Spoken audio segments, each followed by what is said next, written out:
ठाकरे गटाचे नेते अंबादास दानवेंनी भाजप प्रवेशाच्या बातम्यांवर स्पष्टीकरण दिलंय।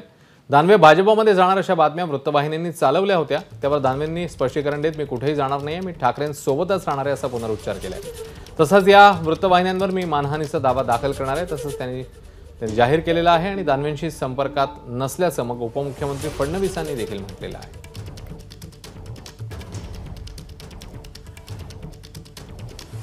ही ऑफर नाही, मला ऑफर येण्याचा प्रश्न येत नाही।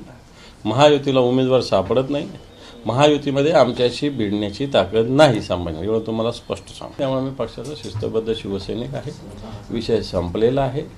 उद्धवजी ठाकरे साहेबांच्या नेतृत्वाखाली संभाजीनगरात असो की महाराष्ट्रात असो आम्ही ताकदीनं काम करणार आणि शिवसेनेला 100% यश मिळवून देण्यासाठी आम्ही काम करणार। चॅनलवाल्यांनी 10 वाजता माझा पक्ष प्रवेश होणार होता असं सांगितलं, त्यांनीच त्यांची बातमी खोटी ठरवलेली आहे, कारण आता 11:30 वाजलेले।